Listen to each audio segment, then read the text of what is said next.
Mengendalikan pelaksanaan kontrak pengadaan barang dan jasa. Pertama, menganalisis substansi kontrak. Yang kedua, melaksanakan monitoring pelaksanaan pekerjaan pengadaan barang jasa. Kemudian, yang ketiga, melakukan analisis hasil monitoring. Dan terakhir, melakukan pengendalian pelaksanaan pekerjaan. Pada saat menganalisis substansi kontrak, kita menelusuri substansi kritis dalam perjanjian atau kontrak.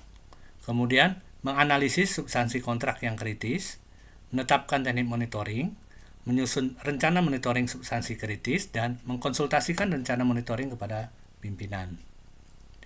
Yang kedua, melaksanakan monitoring pelaksanaan pekerjaan pengadaan barang dan jasa. Mengobservasi prestasi pekerjaan sesuai dokumen perjanjian atau kontrak, mengklarifikasi hasil observasi, merujuk dokumen perjanjian atau kontrak, dan mengklasifikasikan hasil pekerjaan sesuai dokumen perjanjian.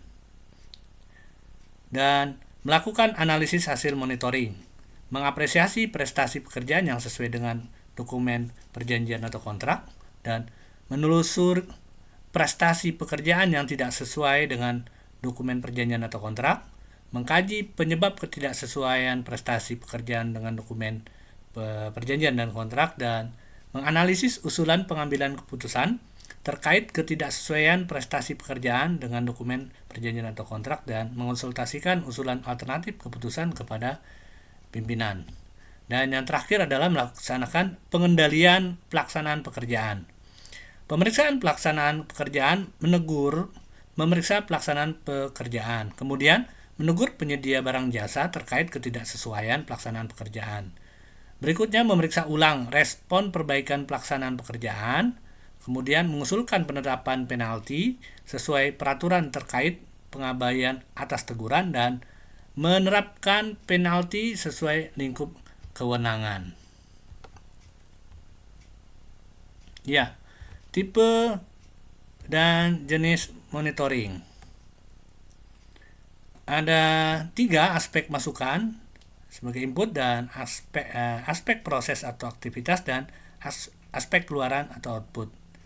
Aspek input, ya, proyek antara lain mencakup tenaga manusia, dana, bahan, peralatan, jam kerja, data, kebijakan, manajemen, dan sebagainya yang dibutuhkan untuk melaksanakan kegiatan proyek.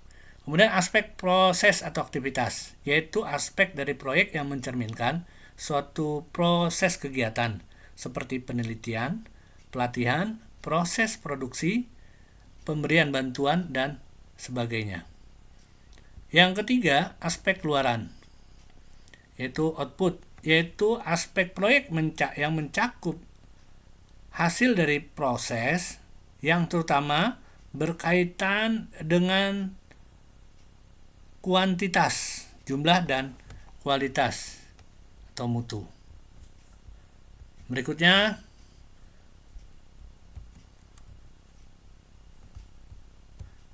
sasaran pengendalian. Ada 3, yaitu pengendalian biaya dan waktu, kemudian pengendalian teknis, dan yang ketiga, pengendalian administrasi. Pengendalian pada tahap proyek kegiatan atau tahap proyek, ya. Pengendalian biaya dapat dibagi menjadi biaya per area,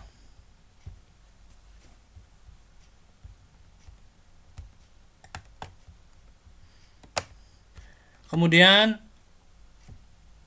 atau per jenis pekerjaan. Pengendalian penggunaan orang juga dapat dikelompokkan per area atau per orang. Pengendalian waktu dapat dipilih objek pekerjaan yang kritis, didahului dengan jadwal induk yang dirinci ke dalam komponen-komponen yang kritis.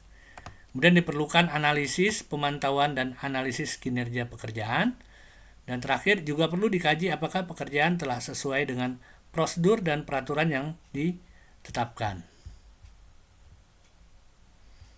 Dan yang terakhir adalah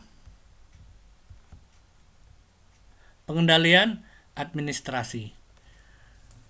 Ada 3 hal: sistem pelaporan, kemudian orang-orang yang tepat, dan terakhir informasi. Sistem pelaporan, komunikasi di antara penanggung jawab.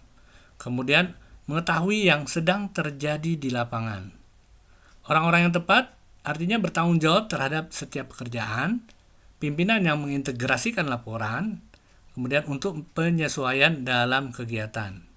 Informasinya benar dan tepat waktu.